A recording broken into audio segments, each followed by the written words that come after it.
वरदान ने तो शायद इस दुनिया से जाने की तैयारी कर ली थी। एकदम से उसकी सांसें उखड़ने लगती हैं। ऑक्सीजन मास्क लगे होने के बावजूद भी उसको सांस नहीं आ रही थी। उसका पूरा शरीर हिलने लगा था। वो आईसीयू में था और कांच के दरवाजे से सब लोग उसे देख रहे थे और रो रहे थे। यहाँ तक कि कल्पना भी। वरदान की हालत और ज़्यादा बिगड़ गई थी। डॉक्टर उसके हाथ पैर रब करने की कोशिश कर रहे थे। उसको सौंप दे रहे थे कि किसी भी तरीके से वरदान की धीमी चलती धड़कन को तेज किया जाए, लेकिन सब बेकार। एकदम से वरदान का शरीर पूरी तरह ठंडा पड़ जाता है और उसका हाथ डॉक्टर के हाथ से छूटकर नीचे गिर जाता है। यह देखते ही रजना एकदम से चिल्ला पड़ती है, वरदान। कल्पना का दिल भी धक सा रह जाता है। डॉक्टर्स एक दूसरे की तरफ देखते हैं, जैसे कह रहे हों कि अब कुछ नहीं हो सकता। बाहर खड़े सब लोग रो रहे थे। अब तो उनकी बची कुची उम्मीद भी चली गई थी। एक तरफ वरदान का बेजान शरीर पड़ा हुआ था, दूसरी तरफ उसके घर वाले रो रहे थे, बिलख रहे थे। पर वरदान तो मुक्त हो चुका था इन सब से। वो तो अपनी माँ को तलाश रहा था, उसके पास जाने के लिए बेचैन था। वो हमेशा के लिए उसके पास जाना चाहता था, उसके आंचल में छिप जाना चाहता था और सो जाना चाहता था, हमेशा के लिए उसकी गोद में। अब उसका दिमाग किस चीज़ में अटका था, या उसे भ्रम हो रहा था, जो उसे कुसुम की एक धुंधली सी परछाई नजर आने लगती है और वो उसका आंचल पकड़कर उसके पीछे चल पड़ता है, जैसे कोई छोटा बच्चा अपनी माँ का पल्लू पकड़े उसके पीछे पीछे घूमता है। ठीक वैसे ही वरदान कुसुम के पीछे पीछे चल रहा था। कुसुम आगे आगे चल रही थी और वरदान उसके पीछे पीछे। एक सुंदर सी जगह पर पहुंचकर कुसुम रुक जाती है और वहीं बैठ जाती है और वरदान को अपनी गोद में सर रखकर लेटने का इशारा करती है। वरदान भी झट से उसकी गोद में सर रखकर लेट जाता है और अपनी आंखें बंद कर लेता है। कुसुम बेहद प्यार से उसका माथा सहलाते हुए, ये तू क्या कर रहा है वरदान? ऐसा तो नहीं था मेरा बेटा। इतनी जल्दी हार मान गया तू? इतनी जल्दी जीने की इच्छा खत्म कर ली बेटे तूने? जैसे जैसे वो बोल रही थी, वैसे वैसे वरदान की आंखों से आंसू बह रहे थे। कितने सालों का दर्द था जो उसकी आंखों से बह रहा था। वो कसकर कुसुम को पकड़ते हुए, मैं जीना नहीं चाहता माँ, मुझे आपके साथ रहना है। मुझे यहीं रख लो ना अपने पास। यहाँ कितना सुकून है। आपके बिना मैं कुछ नहीं हूँ। वो किसी छोटे बच्चे की तरह बोल रहा था। कुसुम बेहद प्यार से उसे समझाते हुए, नहीं बेटा, तुझे तो अभी बहुत जीना है, अपने सपने पूरे करने हैं। वो वरदान बनना है जो मैं तुझे बनाना चाहती थी। जो वरदान कहीं खो गया है उसे वापस लाना है। इतनी जल्दी हिम्मत नहीं हारते बेटा। तेरे सामने तेरी बेहद खूबसूरत जिंदगी पड़ी है जो तेरा इंतजार कर रही है। उससे नाता मत तोड़ मेरे बच्चे। तुझे वापस जाना होगा बेटा, और मैं तो हर पल तेरे साथ ही रहती हूँ बेटा। तेरे साथ हर पल को महसूस करती हूँ। तू खुश होता है तो मैं खुश होती हूँ, तू उदास होता है तो मैं भी उदास होती हूँ। क्या तू मेरे लिए वापस नहीं जाएगा? वो धुंधली सी परछाई, जो वरदान को लग रहा था कि कुसुम की है, वो बोलती जा रही थी और वरदान के दिल और दिमाग पर जमी धूल को हटाती जा रही थी। वरदान बहुत ध्यान से उसकी बात सुन रहा था। कितना सुकून मिल रहा था उसे इस वक्त, यह तो बस वही जानता था।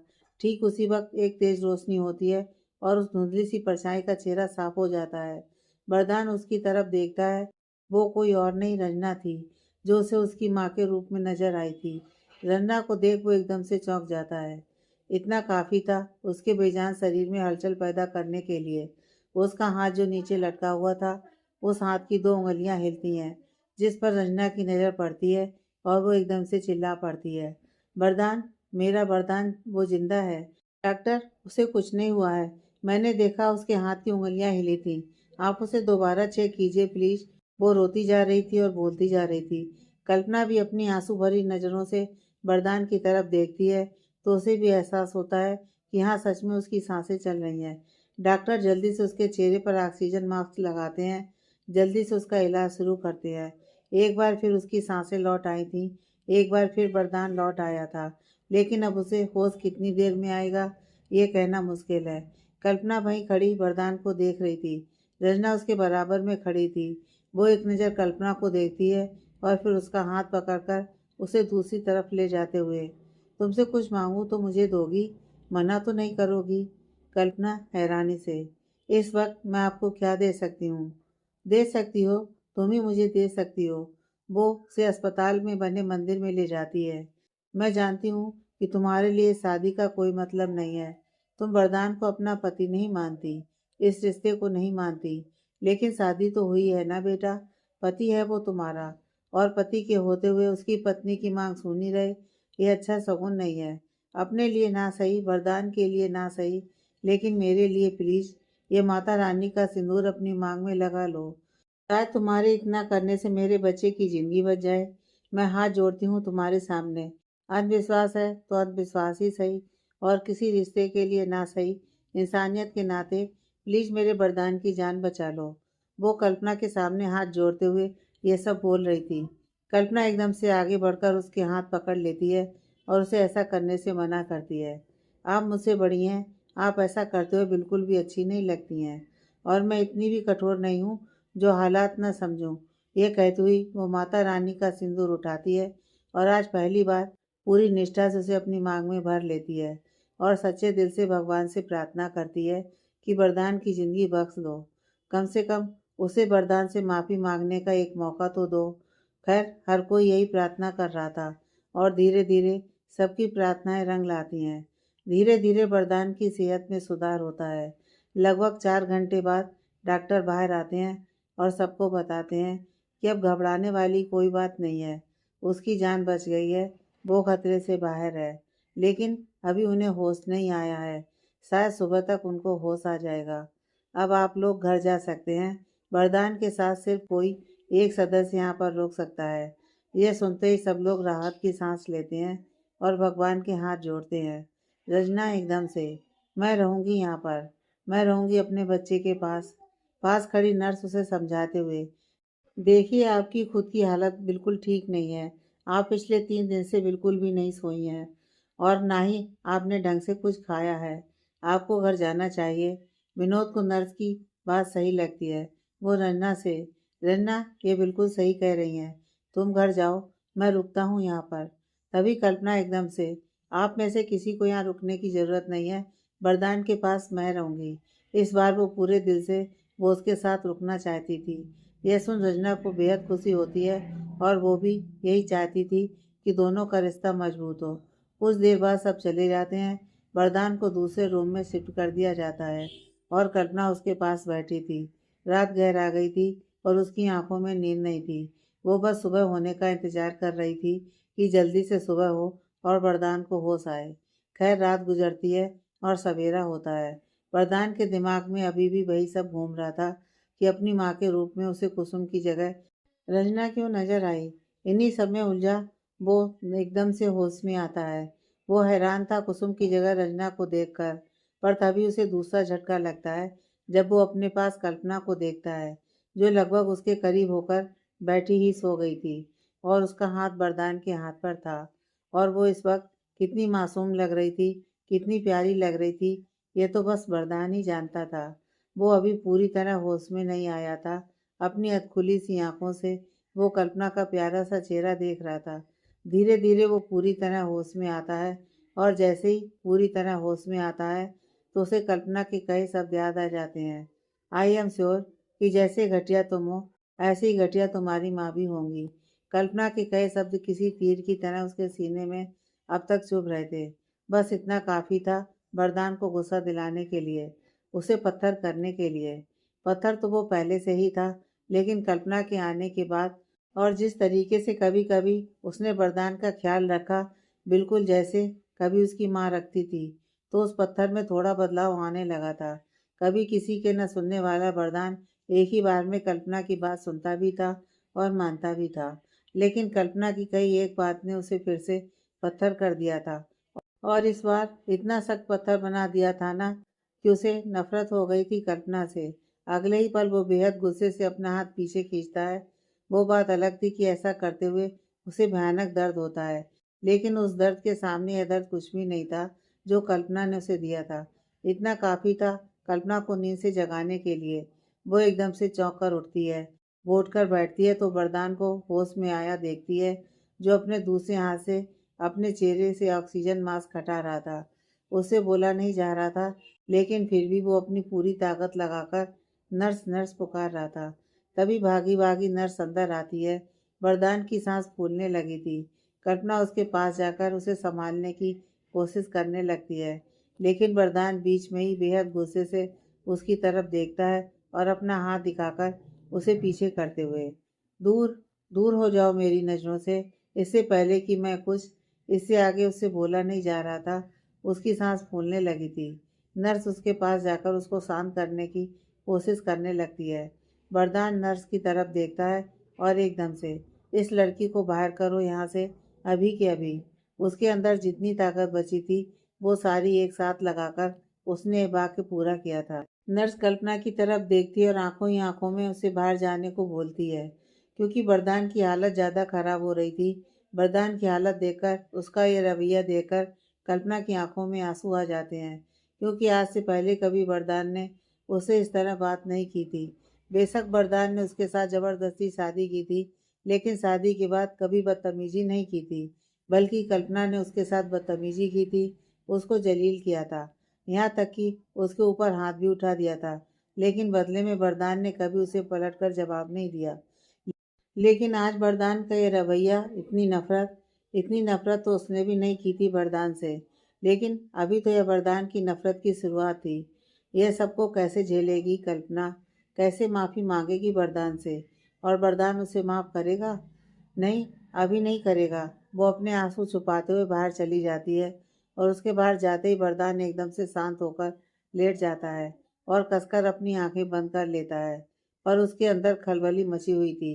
अभी तक तो वो अपने सपने से बाहर नहीं आया था कि उसको अपनी माँ के रूप में रंजना दिखाई क्यों दी, और उसने आंखें खोली तो सामने कल्पना, और कल्पना को देखते ही उसके जख्म हरे हो गए थे। कल्पना बाहर चली जाती है, कब के रुके हुए उसके आंसू बह जाते हैं, लेकिन उसे अपनी गलती का एहसास था। अब बुरा लग रहा था उसे वरदान के लिए। साथ के साथ उसे यह भी याद आ जाता है कि उसने कितनी बार वरदान से बदतमीजी से बात की, लेकिन वरदान ने कभी उससे कुछ नहीं कहा। लेकिन उसकी कही एक बात जो उसने उसकी माँ के लिए कह दी, उसका उस पर कितना गलत असर हुआ है। इतना गलत कि वो मौत के मुंह तक पहुंच गया था। वो बाहर खड़ी यही सोच रही थी कि अब वो क्या करेगी, कैसे वरदान का सामना करेगी, क्योंकि वो तो उसकी शक्ल भी नहीं देखना चाहता, तो भला वो उसकी क्या बात सुनेगा। इससे पहले कि वो कुछ और करती, तभी उसकी नज़र विनोद और रंजना पर पड़ती है। बेशक वो रात को घर चले गए थे, लेकिन चैन तो उन्हें भी नहीं मिला था।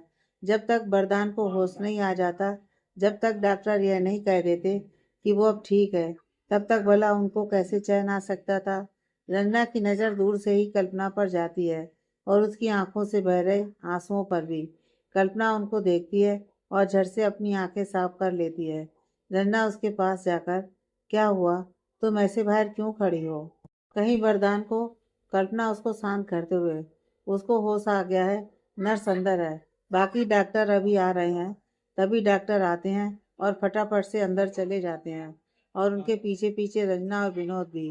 बस यहाँ पर रह जाती है कल्पना, जिसने अंदर जाने के लिए अपने कदम तो बढ़ाए थे, लेकिन उसी पल उसे वरदान का बर्ताव याद आ गया और उसने अपने कदम वहीं दरवाजे पर ही रोक लिए और वो वहीं से ही वरदान को देखने लगी। वरदान ने अपनी आंखें बंद कर रखी थी, इसलिए उसे किसी के आने का पता नहीं चला था। डॉक्टर अंदर जाते हैं और वरदान को देखकर, यह पेशेंट के चेहरे से ऑक्सीजन मास्क किसने हटाया, वो थोड़े गुस्से से नर्सों की तरफ देखते हुए बोलता है। बदले में नर्स वरदान की तरफ इशारा करते हुए, डॉक्टर, यह इन्होंने खुद हटाया है, और ये बहुत हाइपर भी हो गए थे और किसी की बात नहीं सुन रहे। डॉक्टर वरदान के पास जाकर, मिस्टर वरदान, ऐसे कैसे चलेगा? अभी अभी आपकी जान बची है, वो भी बड़ी मुश्किल से, और अब आप ऐसी हरकतें कर रहे हैं, आपको ठीक नहीं होना क्या? वरदान ने अभी तक अपनी आंखें नहीं खोली थी। तभी विनोद एकदम से उसके पास जाता है और प्यार से उसका माथा सहलाते हुए, वरदान मेरे बच्चे, क्या हो गया तुझे? ये क्या हालत बना ली है तूने अपनी? शराब पीकर कौन गाड़ी चलाता है? तुझे कुछ हो जाता तो? ये कहते कहते उनकी आवाज़ भारी हो जाती है। वरदान आंखें खोलता है और उनकी तरफ देखते हुए, कितनी अजीब बात है ना, आपको अपने रिश्तों की याद तभी आती है जब वो मौत के मुंह में होते हैं। इतने में रंजना उसके पास जाकर, ऐसी बात नहीं है वरदान, तू गलत समझ रहा है, तू हमेशा से गलत समझता गया है, लेकिन अभी वक्त नहीं है इन सब बातों का, तू अब बस आराम कर। और जल्दी से ठीक हो जा। और हाँ, चाहे तो मुझे लाख बुरा कहे, मुझे अपना ना समझे, लेकिन इस बार मैं तुझे अकेले नहीं रहने दूंगी। तू मेरे साथ अपने घर जाएगा। वो बहुत ज्यादा रोते हुए बोल रही थी और साथ के साथ वरदान के सर पर प्यार से हाथ फेर रही थी। वरदान उनको कुछ कहने के लिए अपने ओर ठिलाता है, लेकिन तभी एकदम से उसके जहन में अपना सपना घूम जाता है कि किस तरीके से उसे एक धुंधली सी परछाई नजर आई थी, जो एक माँ की तरह उसका ख्याल रख रही थी, और उसका चेहरा रंजना से मिलता था। ऐसा कैसे संभव हो सकता है? यह याद आते ही वो रंजना से कुछ कह ही नहीं पाता। वो कुछ नहीं बोलता, ना ही रंजना से और ना ही विनोद से। वो फिर से अपनी आंखें बंद कर लेता है। कल्पना अभी भी दरवाजे पर ही खड़ी थी। रंजना की नज़र उस पर पड़ती है और वो एकदम से, कल्पना, तू बाहर क्यों खड़ी है? अंदर आ जा बेटा। वरदान का मन तो कर रहा था कि अभी के अभी कल्पना को यहाँ से जाने के लिए कह दे, लेकिन वो किसी के सामने कोई तमाशा नहीं करना चाहता था, और वो ये भी नहीं चाहता था कि उसका और कल्पना का डिवोर्स होने वाला है, ये बात किसी के सामने आए और खामखा कल्पना की बदनामी हो। एक बार वो फिर अपना गुस्सा पीकर रह जाता है। जानता है वरदान, पिछले 3 दिनों से कल्पना यही है, तेरे पास, जरा सा भी नहीं हिली। वो तेरे पास है, ना ही इसने कुछ खाया है। बहुत बुरी हालत हो गई थी इसकी। जैसे जैसे रंजना वरदान को बता रही थी, वैसे वैसे उसके हाथों की मुट्ठी कसती जा रही थी। जैसे कल्पना आज तक वरदान को गलत समझती आई है, यह समझती आई है कि वो अच्छे होने का दिखावा कर रहा है, वैसे ही अब वरदान भी कल्पना को ऐसा ही समझ रहा था। उसे लगने लगा था कि जिस कल्पना को उसने जाना था, उसे समझा था, जिससे वो थोड़ा बहुत अटैच हो गया था, वो झूठी कल्पना थी। उसका असली चेहरा तो वो है जो उसने उसकी माँ के लिए बोला। डॉक्टर जो वरदान का चेकअप कर रहे थे, वो विनोद और रंजना को अपने साथ आने का बोलते हैं, फिर वहां से चले जाते हैं। नर्स भी उनके साथ जाती है। वहां पर रह जाते हैं बस वरदान और कल्पना, और उनके बीच की खामोशी। सबके जाने के बाद वो अपनी आंखें खोलता है और कल्पना की तरफ देखकर, 3 दिन से दिखावा कर रही हो, थकी नहीं अभी तक? भूखी प्यासी मन्नत रखी थी क्या मेरे मरने की? बेरुखी से बोलता है वरदान, और कल्पना का दिल छलनी कर देता है। कल्पना एकदम से उसके पास जाते हुए, नहीं नहीं, ऐसा नहीं है, तुम गलत समझ रहे हो। वरदान फीका मुस्कुराकर, हाँ, अब तक मैं गलत ही समझ रहा था। थैंक यू मेरी आंखें खोलने के लिए।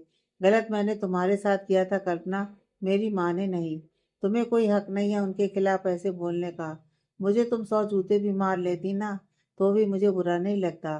खैर, अब तुम्हें ये नाटक करने की कोई ज़रूरत नहीं है। मेरा और तुम्हारा अब कोई रिश्ता नहीं है। डिवोर्स पेपर तुम्हारे घर पहुंच जाएंगे। अब तुम यहाँ से जा सकती हो। दोबारा मुझे अपनी शक्ल मत दिखाना। बेहद गुस्से से बोलता है वरदान, और फिर गुस्से से अपना चेहरा फेर लेता है। रंजना, जो कि किसी काम से वापस आई थी, वो वरदान की बात सुन लेती है, और उसके कदम अंदर आते आते रुक जाते हैं, और वो बाहर खड़ी होकर सारी बात सुनने लगती है। वरदान और कल्पना का डिवोर्स, ये सब क्या है? एक कल्पना ही तो है जो वरदान को संभाल सकती है, जो उसे सही गलत का फर्क समझा सकती है, जो उसे सही रास्ते पर ला सकती है, जो उसकी बेरंग जिंदगी में रंग भर सकती है। और वरदान उसे डाइवोर्स देने की बात कर रहा है। पर क्यों? ऐसा तो नहीं है वरदान। अगर उसने अपनी मर्जी से कोई रिश्ता चुना है, अगर अपनी मर्जी से किसी को अपनी जिंदगी में शामिल किया है, तो वो उसे छोड़ता नहीं है। मुझे सारा सच पता करना होगा। वो वहीं खड़ी मनी मन ये सब सोच रही थी। फिर वो ऐसे अनजान बनकर अंदर आती है, जैसे उसने कुछ सुना ही नहीं। वो अंदर जाती है और कल्पना के पास जाकर, एक काम करो, तुम कुछ देर के लिए घर चली जाओ। पिछले 2 दिनों से तुम यही हो। तुमने आराम भी नहीं किया है, कुछ खाया पिया भी नहीं है ढंग से, तो बेटा तुम्हारी तबीयत खराब हो जाएगी। अब हम हैं यहाँ पर, अभी तुम घर चली जाओ। वो प्यार से उसका कंधा थपथपाते हुए बोलती है। वो चाहती थी कि कल्पना वहां से बाहर निकले, तभी तो वो उससे सारी सच्चाई पता कर सकती थी कि वरदान ने उसे ऐसा क्यों कहा। वरदान कुछ नहीं बोलता, और ना ही कल्पना की तरफ देखता है, और ना ही रंजना की तरफ। उसका बस नहीं चल रहा था, वरना वो इन सबको यहाँ से भगा देता। कल्पना को तो वैसे ही वरदान ने वहां से जाने के लिए कह दिया था। उसे रंजना की बात सही लगती है कि कोई तो बहाना चाहिए ना उसे वहां से जाने का। हालांकि वो जाना नहीं चाहती थी, रुकना चाहती थी उसके पास, लेकिन क्या करती। रंजना उसका हाथ पकड़कर उसे अपने साथ ले जाती है। वरदान एक बार अपनी आंखें खोलता है और कल्पना को जाते हुए देखता है, और फिर वापस अपनी आंखें बंद कर लेता है। कल्पना का दिल भर आया था, बार बार उसे रोना आ रहा था और इस वक्त वो खुद पर काबू नहीं रख पाती है और उसकी आंखों से आंसू बह जाते हैं। रंजना बेहद प्यार से, बेहद अपनेपन से उसके आंसू साफ करते हुए, अब क्यों रो रही हो कल्पना? अब तो वरदान खतरे से बाहर है और बहुत जल्दी वो पहले की तरह ठीक हो जाएगा। लेकिन अच्छा लगा यह देखकर कि तुम्हें उसकी फिक्र है। चलो, पति ना सही, इंसानियत के नाते ही सही, लेकिन तुम यहाँ रुकी तो सही। कल्पना उसकी बात का कोई जवाब नहीं देती, बस हल्का सा मुस्कुरा देती है और अपने आंसू साफ कर लेती है और फिर वहां से जाने लगती है।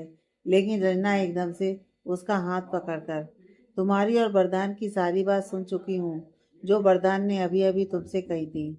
आखिर ऐसा क्या कह दिया तुमने दीदी के बारे में, जो वरदान तुमसे इतना गुस्सा हो गया, इतना नाराज हो गया कि बात तलाक तक पहुंच गई? कल्पना के सब्र का बांध टूट जाता है और वो अपना चेहरा अपने हाथों में भरकर रोने लगती है। रंजना को उससे भी बेहद लगाव था। उसे उस बच्ची पर भी तरस आता था। वो एक माँ की तरह उसे चुप करवाती है और उसे शांत करवाती है और बाहर अस्पताल के गार्डन में ले जाती है, जहाँ दूर दूर तक कोई नहीं था। कल्पना रोते हुए उसे सारी बात बता देती है कि आज तक वो ये समझती आई थी कि उसके पापा के साथ जो भी हुआ वो सब वरदान ने किया, लेकिन नहीं, वो तो उसकी चाची ने किया था। यह बात उसे पता तो चली, लेकिन तब, जब तक बहुत देर हो चुकी थी और तब तक उसने ऐसा कुछ कह दिया था कुसुम के लिए जो उसे नहीं कहना चाहिए था। सारी बात सुनने के बाद, रंजना, ये तुमने बहुत गलत किया कल्पना। तुम नहीं जानती कि दीदी वरदान के लिए क्या है।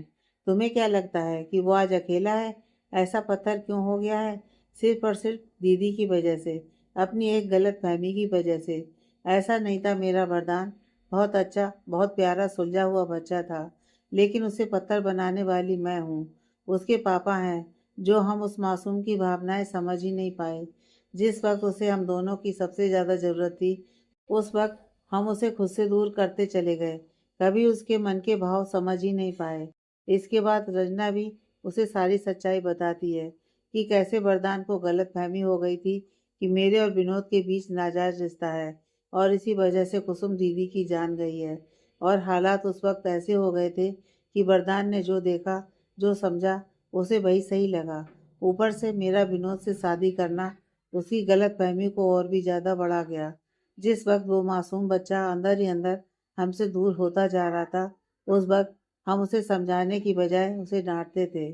जब वो मुझसे बदतमीजी से बात करता था, तब विनोद उस पर चिल्लाता था, जबकि हमें उसे प्यार से समझाना चाहिए था। उसके दिमाग पर जो गलतफहमी की परत जम गई थी, हमें उसे हटाना चाहिए था, लेकिन नहीं। और फिर अरमान के जन्म के बाद तो सब कुछ ही बदल गया। अरमान छोटा था और उसे मेरी ज़्यादा ज़रूरत थी। जितना मैं अरमान के साथ जुड़ती जा रही थी, वरदान उतना ही मुझसे दूर होता जा रहा था और मैं पागल ये सब समझ ही नहीं पा रही थी। और फिर वरदान का व्यवहार ऐसा हो गया कि वो छोटे से अरमान से भी गुस्सा करने लगा और ये सब देखकर विनोद का भी दिमाग खराब हो गया और एक दिन गुस्से में आकर वरदान को उन्होंने बोर्डिंग स्कूल भेज दिया, ये कहकर कि तुम घर में रहने लायक नहीं हो, तुम वहीं रहने लायक हो अकेले। बस वो दिन और आज का दिन, वरदान लौटकर कभी घर नहीं आया। अनजाने में हमने उसे खुद से इतना दूर कर दिया कि अब हम चाह कर भी उसे वापस नहीं ला पा रहे हैं।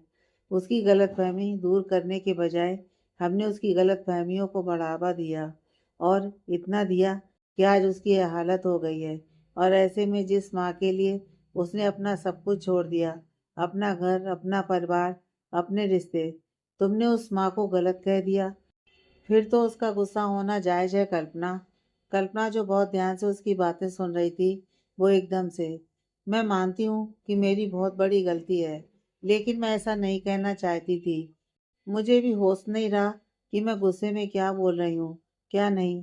रजना उसके बहते हुए आंसुओं को साफ करते हुए, सच में गुस्सा इंसान को अंधा कर देता है, जैसे वरदान को कर गया था मुझसे बदला लेने के लिए। उसने तुमसे जबरदस्ती शादी की, अपने गुस्से में अंधे होकर उसने यह कदम उठाया था, पर वो दिल का बुरा नहीं है। मैं तुमसे मंदिर में भी इसीलिए मिलने आई थी, ताकि तुम्हें सारी सच्चाई बता सकूं। काश तुमने उस वक्त मेरी बात सुन ली होती, पर कोई बात नहीं, जो होना था वो हो चुका है। अब हमें पीछे का नहीं, आगे का सोचना चाहिए। और तुम चिंता मत करो, सब ठीक हो जाएगा। वरदान जितनी जल्दी गुस्सा होता है, उतनी जल्दी शांत भी हो जाता है, और फिर वो तुमसे ज़्यादा देर तक नाराज नहीं रह सकता। यह सुनते ही कल्पना हैरानी से उसकी तरफ देखती है, जैसे पूछ रही हो मतलब। रंजना उसका गाल थपथपाते हुए, वो सब तुम्हें खुद पता चल जाएगा। एक काम करो, अब तुम घर जाओ, थोड़ा आराम करो, और फिर शाम को आना। कल्पना अपनी गर्दन झुकाते हुए, उसने मुझे अपने सामने आने से भी मना किया है। रंजना उसे समझाते हुए, अरे बोलने दो उसे, वो तो गुस्से में कुछ भी बोलता है। और फिर क्या तुमने गुस्से में उसे कभी कुछ नहीं कहा? रंजना की बात पर कल्पना को याद आता है कि वो तो हमेशा ही उससे गुस्से से बात करती आई है। यहाँ तक कि वो उसे तंग करने के लिए क्या क्या नहीं किया उसने। पर बदले में वरदान ने उसे कुछ भी नहीं कहा। और तो और, जब वो खाना नहीं खाती थी, तब भी वरदान कैसे भी करके उसे खाना खिला ही देता था, फिर चाहे वो उस पर कितना भी गुस्सा करे। रन्ना उसकी हालत अच्छे से समझ रही थी। अब ज़्यादा मत सोचो और घर जाओ, थोड़ा आराम करो। तब तक वरदान का गुस्सा भी कम हो जाएगा, और फिर मैं हूँ तुम्हारे साथ। मेरे सामने वो तुम्हें कुछ नहीं कह पाएगा। अब जाओ। कल्पना वहां से चली जाती है। रंजना उसे जाते हुए देखते हुए मन में, चाहे कुछ भी हो जाए, मैं इन दोनों को अलग नहीं होने दूंगी। उसके बाद वो अंदर चली जाती है, वरदान के पास। तब तक विनोद भी वहां पर आ गया था। डॉक्टर ने उनको बताया था कि वरदान की जान तो बच गई, पर उसे पूरी तरह ठीक होने में 3 से 4 महीने लग जाएंगे। वो भी तब जब वो अपना पूरा ध्यान रखे। 1 महीने तक तो कंप्लीट बेड रेस्ट। रंजना ने ठान लिया था कि वो वरदान को अकेले नहीं रहने देगी, उसे अपने साथ घर लेकर जाएगी। अब देखना यह होगा कि वरदान उनकी बात मानता है या नहीं। उधर वरदान ने बेशक गुस्से से, नाराजगी से कल्पना को अपनी आंखों के सामने से हटा तो दिया था, लेकिन उसे बेचैनी हो रही थी, क्योंकि कहीं ना कहीं अटैच हो गया था वो उससे। जिंदगी में पहली बार वो अपनी माँ के बाद वो किसी से अटैच हुआ था, तो उसका बेचैन होना लाजमी था। विनोद और रजना उसी के पास बैठे थे, लेकिन मजाल है वरदान ने एक बार भी अपनी आंखें खोलकर उनकी तरफ देखा हो या उनसे कोई बात की हो। उसके जहन में तो सिर्फ और सिर्फ कल्पना घूम रही थी। बेशक नफरत से ही घूम रही थी, लेकिन घूम तो रही थी। ऐसा ही कुछ हाल कल्पना का था। वो घर तो चली गई थी, लेकिन एक बेचैनी ने जकड़ रखा था उसको। उसको अपने घर पर भी चैन नहीं आ रहा था। उसका दिल कर रहा था कि अभी के अभी वो वापस अस्पताल चली जाए, लेकिन जब जाने के लिए वो अपने कदम बढ़ाती, तभी वरदान के कई शब्द उसे याद आ जाते कि डाइवोर्स पेपर तुम्हारे घर पर पहुंच जाएंगे, दोबारा मेरे सामने कभी मत आना। उसे समझ में नहीं आ रहा था कि अब वो क्या करे। वो तो हमेशा से यही चाहती थी, वरदान से पीछा छुड़वाना, अपने इस जबरदस्ती के रिश्ते से पीछा छुड़वाना।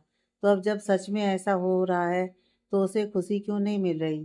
क्यों उसे ऐसा लग रहा है कि कुछ है जो उसके हाथों से छूटता जा रहा है? कुछ तो है ऐसा जो वो समझ नहीं पा रही। उसके दिल के किसी कोने में एक टीस सी उठ रही है, वरदान के शब्दों को बार बार याद करके। और ऐसा क्यों हो रहा है, इसे वो समझ नहीं पा रही है। खैर, किसी तरह यह दिन गुजरता है और शाम होती है। अब तो कल्पना के लिए रुकना भारी हो गया था। उसे याद आता है कि कितनी बार उसने वरदान की इंसल्ट की थी, उसे बुरा भला कहा था, फिर भी वरदान ने उसका ध्यान रखना नहीं छोड़ा था। तो फिर वो कैसे पीछे हट सकती है? कम से कम जब तक वो ठीक नहीं हो जाता, तब तक उसका ध्यान तो रख ही सकती है। एक बार उससे माफ़ी तो मांग सकती है ना। बस यही सोचकर वो उठती है और हॉस्पिटल जाने के लिए रेडी होने लगती है। उसके मम्मी पापा उसकी बेचैनी बहुत अच्छे से समझ रहे थे कि कल तक जिस वरदान को वो गलत समझ रही थी, उसे कोस रही थी, और अपनी इसी जिद में उसने वरदान की माँ को भी इतना कुछ कह दिया।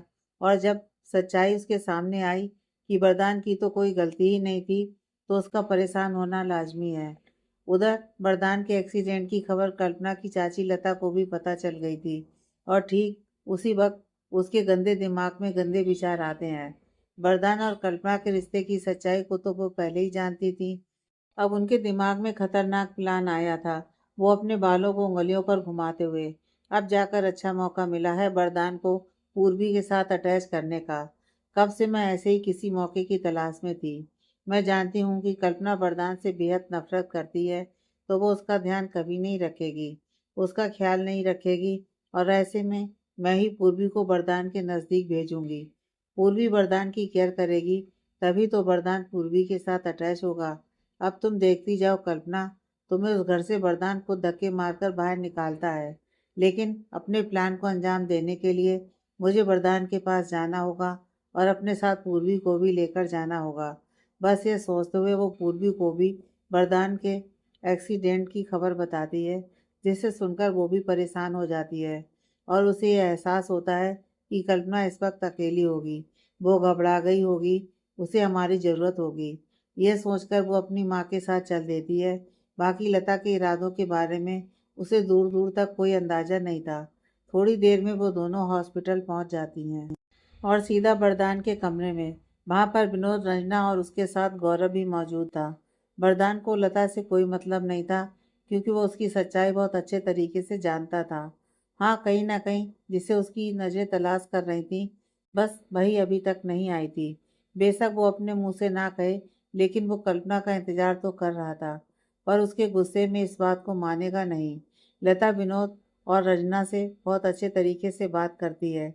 वो ऐसे बात करती है जैसे उसे वरदान की कितनी चिंता है, कितनी फिक्र है, और लगे हाथ वो कल्पना को सबकी नज़रों में बुरा बनाने की कोशिश करते हुए। अरे, कल्पना नहीं है यहाँ पर? मुझे तो लगा था कि वो यहीं होगी। उसका रो रो कर बुरा हाल हो गया होगा और उसे तो वरदान के पास होना चाहिए था। बताओ, कैसी लड़की है। अब कल्पना के लिए कोई कुछ बोले और वरदान को बुरा ना लगे, तो ऐसा नहीं हो सकता। उसे लता पर बहुत गुस्सा आ रहा था। वही लता की बातें रजना को भी अच्छी नहीं लगती। वो एकदम से उसका मुंह बंद करवाते हुए, देखिए बहन जी, मेरी बहू के लिए आपको कुछ भी कहने की ज़रूरत नहीं है। मैं दिन में दिया लेकर भी ढूंढूंगी ना, तभी कल्पना जैसी लड़की नहीं मिलेगी। और आपको पता भी है कि पिछले 2 दिनों में क्या हालत हो गई थी उसकी, न खाने का होश न पीने का। अरे, खड़ी रही थी वो पूरे 2 दिन आईसीयू के बाहर, जब तक वरदान को होश नहीं आ गया। और आप हैं कि जैसे जैसे वो बोल रही थी, वैसे वैसे लता का चेहरा उतर रहा था। और वहीं वरदान भी हैरान था ये जानकर कि सच में कल्पना उसके लिए कितनी परेशान हुई थी। विनोद रजना को शांत रहने के लिए कहता है। पूर्वी को भी अपनी माँ की बात बहुत बुरी लगती है।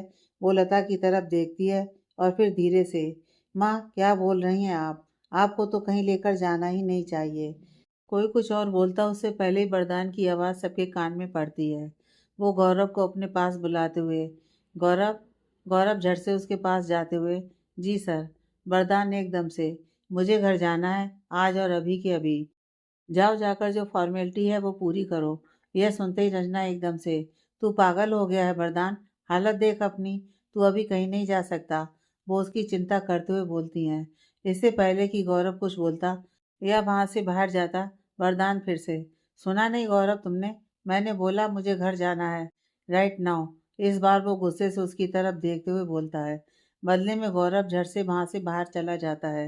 रजना फिर से वरदान को कुछ कहने के लिए अपने होठ हिलाती है, लेकिन इस बार विनोद उसका हाथ पकड़कर उसे रोक लेता है और फिर इशारे से उसे बाहर चलने को कहता है। रजना विनोद का इशारा समझते ही तुरंत वहां से चली जाती है और विनोद भी वहां पर रह जाते हैं, बस पूर्वी, लता और वरदान। तभी एक नर्स वरदान के लिए सूप लेकर आती है। सर, आप जल्दी से ये सूप फिनिश कीजिए और फिर आपको दवाई भी लेनी है। ये कहते हुए वो सूप का बाउल साइड वाले टेबल पर रखती है और फिर सहारा देकर वरदान को उठाने लगती है। तभी लता एकदम से पूर्वी को अपनी कोहनी मारते हुए, जा तू भी हेल्प कर उसकी। पूर्वी वरदान के दूसरी तरफ जाकर खड़ी हो जाती है और वो भी उसे सहारा देने लगती है, लेकिन वरदान उसे रोकते हुए, नहीं, इसकी ज़रूरत नहीं है। अब पूर्वी के मन में तो दूर दूर तक ऐसी कोई भी बात नहीं थी। वो तो वरदान को अपना जीजा मानती थी, उसकी रिस्पेक्ट करती थी। नहीं नहीं जीजू, इसमें परेशानी वाली कोई बात नहीं है। ये कहती हुई वो अपने एक हाथ से उसकी बाजू पकड़ती है और अपना दूसरा हाथ उसके कंधे पर रखती है, और ऐसा करते हुए वो वरदान के बेहद करीब हो जाती है। ठीक उसी वक्त कल्पना अंदर आती है और जैसे ही वो अंदर आती है तो उसकी नज़रें जाती हैं वरदान और पूर्वी पर। तभी पूर्वी की नज़रें कल्पना पर जाती हैं और वो उसे देखकर खुश हो जाती है। कल्पना दी, आ गई आप? यह सुन वरदान भी उसकी तरफ देखता है। उसे बिल्कुल उम्मीद नहीं थी कि कल्पना वापस आएगी। चलिए दी, संभालिए जीजा जी को, पूर्वी वरदान के पीछे होते हुए बोलती है और अपनी जगह पर कल्पना को खड़ा कर देती है। और कल्पना भी झट से वरदान को थाम लेती है। वरदान चाह कर भी कुछ बोल नहीं पा रहा था, क्योंकि लता, पूर्वी और नर्स वहां पर खड़ी थी। पूर्वी की हरकत पर लता मन में, इस लड़की को कभी अकल नहीं आ सकती। मैं यहाँ क्या करने की कोशिश कर रही हूँ? मैं यहाँ वरदान और कल्पना को अलग करने की कोशिश कर रही हूँ, और ये लड़की इन दोनों को नज़दीक ला रही है। इन दिनों गौरव काफ़ी परेशान था। वरदान के एक्सीडेंट के बाद वो बहुत परेशान हो गया था और पूर्वी से मिल भी नहीं पाया था। तो अब पूर्वी उसे ढूंढते हुए बाहर चली जाती है। कल्पना वरदान के बेहद नज़दीक खड़ी थी। वो अपना एक हाथ उसके कंधे पर रखती है और दूसरा हाथ उसकी बाजू पर, और फिर धीरे धीरे आराम से उसे सहारा देकर बैठा देती है, और फिर उसकी कमर के पीछे तकिया लगा देती है। न तो वरदान कुछ बोलता है और न ही कल्पना। बस खामोशी से एक दूसरे को देखते हैं, फिर अपनी अपनी नजरें फेर लेते हैं। लता एकदम से, तू कहाँ चली गई थी कल्पना, वरदान को छोड़कर, वो भी ऐसी हालत में जब तुझे हर पल वरदान के पास होना चाहिए, उसकी केयर करनी चाहिए, उसका ख्याल रखना चाहिए, और ऐसे में तेरा कुछ अता पता ही नहीं। एक बार फिर शुरू हो गई थी लता। वो ऐसा इसलिए बोल रही थी कि क्योंकि वो उन दोनों के रिश्ते की असलियत जानती थी। इससे पहले कि वो आगे बोलती, तभी वरदान बेहद गुस्से से उसकी तरफ देखता है और फिर अपनी कड़क आवाज में, अभी थोड़ी देर पहले आपको समझाया था ना कि बात इतनी ही करो जितनी ज़रूरत हो। जब आपको किसी बात का पता नहीं है तो अपना दिमाग क्यों चला रही हैं आप? वरदान एकदम से बोलता है और कल्पना और लता दोनों को हैरान कर देता है। अब लता को वरदान की बात पर गुस्सा तो बहुत आता है, लेकिन वो अपना गुस्सा पीकर रह जाती है, क्योंकि अभी उसे वरदान से बहुत मतलब निकालना था। वो उसके सामने अच्छे होने का नाटक करते हुए, नहीं बेटा, मैं तो बस, वरदान बीच में अपना हाथ दिखाकर उसे रोकते हुए, मुझे देखने आई थी ना आप, देख लिया ना, अब आप जा सकती हैं। यह सुनते ही लता का चेहरा एकदम से उतर जाता है और कल्पना भी उस पर कोई ध्यान नहीं देती। उसे तो लता पर बहुत गुस्सा आ रहा था, पर यह सही वक्त और मौका नहीं था बीती बातों को दोहराने का। लता अपना सा मुंह लेकर कमरे से बाहर निकल जाती है। तब तक वरदान भी आराम से उठकर बैठ गया था। नर्स वो सूप वाला बाउल कल्पना के हाथ में देते हुए, मैम प्लीज, आप सर को यह सूप पिला देंगी? मुझे दूसरे पेशेंट को दवाई देनी है। इससे पहले कि कल्पना कुछ बोलती, वरदान एकदम से, उसकी कोई ज़रूरत नहीं है, मैं अपने हाथ से पी सकता हूँ। कल्पना आंखों ही आंखों में नर्स को बाहर जाने का इशारा करती है और सूप वाला बाउल वरदान के सामने लेकर बैठ जाती है और एक चम्मच सूप उसके सामने करती है। लेकिन वरदान बेरुखी से अपना चेहरा फेरते हुए, मैंने बोला ना मुझे तुम्हारी ज़रूरत नहीं है, क्यों आई हो यहाँ पर वापस? वो बेहद गुस्से से बोलता है, लेकिन जितना वो गुस्से से बोलता है, कल्पना उतने ही आराम से, ठीक होने के बाद तुम मुझ पर आराम से गुस्सा कर सकते हो। मैं कहीं भागी नहीं जा रही हूँ। लेकिन प्लीज़ जो थोड़ी बहुत एनर्जी बची है उसे गुस्सा करने में वेस्ट मत करो और चुपचाप ये सूप पी लो। एक हक था कल्पना के बोलने में, जो वरदान को भी महसूस हुआ, जो कभी भी किसी ने उस पर नहीं जताया था। वो घूर कर उसकी तरफ देखते हुए, तुम होती कौन हो मुझ पर हुक्म चलाने वाली? कल्पना को कुछ समझ नहीं आता। वो उठती है और वरदान के और भी नज़दीक जाती है और अपना एक हाथ उसके चेहरे के ऊपर करती है और दूसरे हाथ से फटाफट सूप वाला चम्मच उसके मुंह में डाल देती है। और यह सब इतनी जल्दी होता है कि वरदान को समझ ही नहीं पाता। वो बस उसे घूर कर रह जाता है। खिड़की के पास खड़ी रजना दोनों को देखकर मुस्कुरा रही थी। जो वो देखना चाहती थी, उन्हें वो दिख गया था। समझ में आ गया था कि आगे उन्हें क्या करना है। गौरव और विनोद ने डॉक्टर से सारी बातें कर ली थी कि वरदान घर जाने की जिद कर रहा है, और एक बार उसने जिद पकड़ ली तो वो किसी की नहीं सुनेगा। तो जो भी ज़रूरत का सामान है आप घर पर शिफ्ट करवा दीजिए, ताकि वरदान आराम से घर पर रह सके। डॉक्टर, वैसे तो मैं मिस्टर वरदान को यहाँ से भेजने के हक में नहीं हूँ, लेकिन अगर आप मुझे यकीन दिलाते हैं कि आप उनका पूरा ध्यान रखेंगे, तो मैं आपको परमिशन दे देता हूँ। कुछ देर बाद डॉक्टर और बाकी सब वरदान के पास जाते हैं। तब तक कल्पना ने ज़बरदस्ती वरदान को सूप पिला दिया था और अब वो नैपकिन से उसका चेहरा साफ कर रही थी। लता अंदर आती है तो ये सब देखकर वो जल भून कर राख हो जाती है। गौरव वरदान के पास जाते हुए, घर जाने की सारी तैयारी हो गई है सर। डॉक्टर वरदान के पास आते हैं और उसे समझाते हुए, देखिए मिस्टर वरदान, वैसे मैं नहीं चाहता कि आप यहाँ से जाएं। कम से कम आपको 10 दिन के लिए अस्पताल में रुकना चाहिए था, लेकिन अगर आप मुझसे प्रॉमिस करते हैं कि आप यहाँ से जाने के बाद अपना पूरा ध्यान रखेंगे, कोई लापरवाही नहीं करेंगे, तो फिर मैं आपको परमिशन दे देता हूँ। बट अगर आपकी सेहत में कोई भी बदलाव आया तो मैं तुरंत आपको अस्पताल में शिफ्ट कर दूंगा। फिर वो कल्पना की तरफ देखकर, मिसिस ओबराय, आपको इनका बहुत ध्यान रखना होगा। वैसे इनके पैर में जो फ्रैक्चर है वो इतना ज़्यादा नहीं है, फिर भी 1 हफ्ते तक तो बिल्कुल भी नहीं चलना है। उसके बाद आप सहारा देकर हल्का-हल्का चलना शुरू कर सकते हैं, लेकिन अपने हाथ को आपको ज़रा भी मूवमेंट नहीं देनी है, क्योंकि हाथ की हड्डी बहुत ज़्यादा टूटी हुई है। यह रिकवर करने में बहुत वक़्त लेगी। वो कल्पना और वरदान दोनों की तरफ देखकर ये सब बोल रहा था। तभी रंजना आगे आते हुए, "आप फ़िक्र मत कीजिए डॉक्टर, मैं हूँ। कल्पना है, विनोद है, हम सब वरदान का बहुत अच्छे से ध्यान रखेंगे।" डॉक्टर वहाँ से चले जाते हैं। रजना वरदान के पास जाकर प्यार से उसके सर पर हाथ फेरते हुए, "देख बेटा, तूने जिद की, तू घर जाना चाहता है, मैंने तेरी बात मान ली, लेकिन मैं तुझे अकेले उस घर में नहीं जाने दूंगी। तू हमारे साथ चलेगा अपने घर में, और बहू भी हमारे साथ घर जाएगी।" वो एक माँ की तरह उसके सर पर हाथ फेरते हुए बोल रही थी, उसकी चिंता कर रही थी, उसकी फिक्र कर रही थी। पहले जो वरदान रजना को कुछ भी कह देता था, पर जब से उसने सपने में रंजना को अपनी माँ के रूप में देखा, तो उसके बाद वो रंजना पर गुस्सा नहीं कर पा रहा था। वो गौरव की तरफ देखता है और फिर गुस्से से अपने दांत भींचते हुए, "मैं अपने घर जाऊंगा, किसी और के घर नहीं। किसी और को मेरी फिक्र करने की कोई ज़रूरत नहीं है। मैं बच्चा नहीं हूँ जो अपना ध्यान नहीं रख सकता। अपना अच्छा बुरा सब समझता हूँ मैं।" रंजना अच्छे तरीके से जानती थी कि वरदान कभी उसकी बात नहीं मानेगा। तभी लता के दिमाग में आइडिया आता है और वो एकदम से रंजना के पास जाकर, "देखिए बहन जी, वैसे मेरा बोलने का कोई हक तो नहीं बनता, लेकिन जहाँ वरदान का दिल चाहता है, उसे आप वहीं रहने देंगी ना, तो वो जल्दी ठीक हो जाएगा। बाकी आप एक काम कर सकती हैं, आप चाहें तो मैं पूर्वी को कल्पना के साथ भेज देती हूँ। कल्पना अकेली क्या-क्या करेगी? ऐसे में पूर्वी उसके साथ होगी, तो दोनों को आसानी होगी। पूर्वी बहुत अच्छे तरीके से ध्यान रखेगी वरदान का।" ये कहते हुए वो मन ही मन मुस्कुराती हैं और मन में बस एक बार पूर्वी इस घर में गई, उसके बाद कल्पना इस घर से बाहर। रंजना को लता की बातें और लता कुछ ठीक नहीं लग रही थी। इससे पहले कि रंजना कुछ बोलती या कल्पना कुछ बोलती या वरदान कुछ बोलता, तभी एक रौबदार आवाज़ सबके कानों में पड़ती है, "उसकी कोई ज़रूरत नहीं है।" सब लोग पीछे मुड़कर देखते हैं, तो दरवाजे पर 60 या 65 साल की एक महिला, जिसने क्रीम कलर की सिल्की साड़ी बांधी हुई थी, गले में मोतियों की माला, बालों को बांधकर जूड़ा बनाया हुआ था और बालों में से सफ़ेदी भी झाँक रही थी और चेहरे पर गजब का तेज। वो लगती नहीं थी कि वो इतनी उम्र की हैं। वरदान की नज़र उस पर पड़ती है तो उसके होंठ फड़फड़ाते हैं। सुलक्षणा बुआ।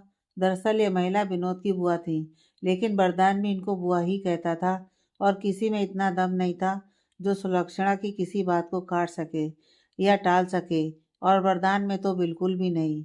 हम कह सकते हैं कि अगर वरदान किसी से डरता था तो अपनी इस बुआ से डरता था।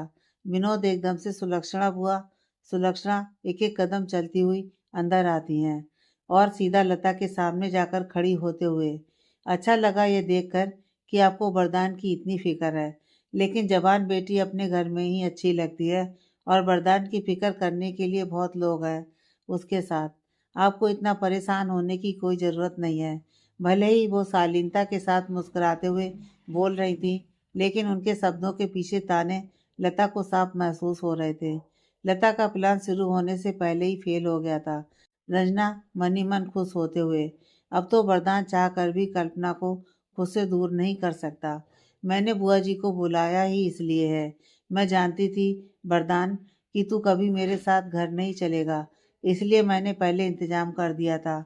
अब बुआ तेरे और कल्पना के साथ रहेंगी और फिर मैं देखती हूँ तू कैसे इसे डिवोर्स देता है।" वरदान अभी तक हैरान था बुआ को वहाँ देखकर, क्योंकि वो बुआ का स्वभाव बहुत अच्छे तरीके से जानता था। जानता था कि बुआ पुराने विचारों की हैं, पुराने ख्यालों की हैं, एकदम कड़क मिजाज। वो मन में, "हे भगवान! ये बुआ जी तो कल्पना का जीना हराम कर देंगी। क्या बात है, वरदान को इस हालत में भी सिर्फ और सिर्फ कल्पना की फिक्र है। शायद यही प्यार है।" तभी सुलक्षणा एक नज़र कल्पना को देखती हैं। "क्यों बहू रानी, तुम्हें इतनी भी तमीज़ नहीं है कि कोई बड़ा बुजुर्ग आया है तो पैर छूकर उसका आशीर्वाद लेना चाहिए? इतनी भी अकल नहीं है। फिर वो वरदान की तरफ देखकर, ये लड़की ढूंढी है तूने अपने लिए, जिसके अंदर कोई संस्कार ही नहीं है। यह सुनते ही वरदान के हाथ की मुट्ठी कस जाती है, क्योंकि ठीक वैसे ही जैसे वो कुसुम के खिलाफ कुछ नहीं सुन सकता था, वैसे ही वो कल्पना के खिलाफ भी कुछ नहीं सुन सकता था। कभी सुलक्षणा के आगे मुंह ना खोलने वाला वरदान एकदम से, आप जानती ही कितना है इसे, जो इसके संस्कारों पर सवाल उठा रही हैं। यह सुनते ही सब लोग हैरानी से वरदान की तरफ देखते हैं, यहाँ तक कि सुलक्षणा भी। सुलक्षणा वरदान की तरफ देखकर, अरे वाह, बहू के आते ही तेरी तो जुबान भी निकल गई। वरदान कुछ और कहने लगता है, लेकिन कल्पना एकदम से उसकी बाजू पकड़ लेती है। वरदान उसकी तरफ देखता है तो कल्पना पलके झपकाकर उसे शांत रहने को कहती हैं, जैसे कि वो पहले भी कर चुकी थी। बस वरदान को शांत करने के लिए इतना ही बहुत था। बेशक वो कल्पना से नाराज था, उससे गुस्सा था, लेकिन फिर भी उसकी बात पूरी तरह मान रहा था। कल्पना की बात मानकर वरदान चुप हो जाता है। कल्पना आगे बढ़कर सुलक्षणा के पैर छू लेती है।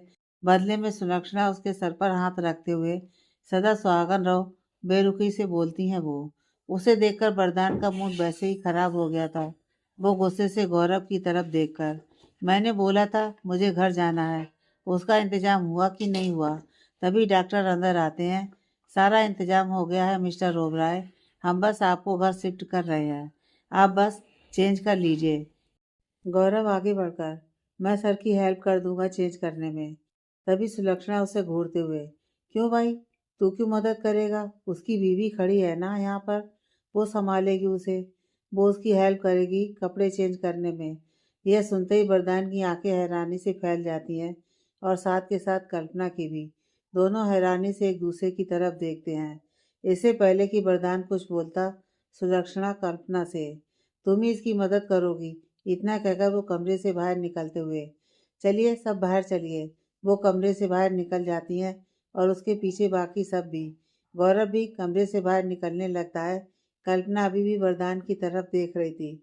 वरदान उसकी आंखों में आंखें डालकर बेहद गुस्से से, गौरव चेंज करने में मेरी हेल्प करेगा, तुम्हारी ज़रूरत नहीं है मुझे, तुम जा सकती हो यहाँ से। कल्पना हैरान थी कि अभी जो वरदान सुलक्षणा के सामने उसकी साइड ले रहा था, अब एकदम से वो नाराज हो रहा है, उस पर गुस्सा कर रहा है। अब कल्पना को कौन समझाए कि वरदान उससे इस हद तक जुड़ चुका है कि वो चाहे तो उसे कुछ भी कह दे, लेकिन कोई दूसरा कहेगा तो वो उसे बर्दाश्त नहीं होगा। कल्पना चुपचाप कमरे से बाहर चली जाती है और गौरव वरदान की हेल्प करने लगता है। सुलक्षणा पहले डॉक्टर के पास गई थी और अपनी सारी तसल्ली करके आई थी, और फिर रंजना को उससे अकेले में कुछ बात करनी थी। कुछ देर में वो दोनों वापस आते हैं तो कल्पना को कमरे के बाहर देखकर सुलक्षणा एकदम से उस पर चिल्लाते हुए, तुम यहाँ क्या कर रही हो? तुम्हें तो मैंने बोला था वरदान की मदद करने के लिए। सुलक्षणा के सामने तो कल्पना की आवाज़ भी नहीं निकल रही थी। जी वो मैं करने वाली थी, लेकिन वरदान, सुलक्षणा बीच में ही उसे घूरते हुए, एक मिनट एक मिनट, अपने पति का नाम लेती हो तुम? शर्म नहीं आती तुम्हें?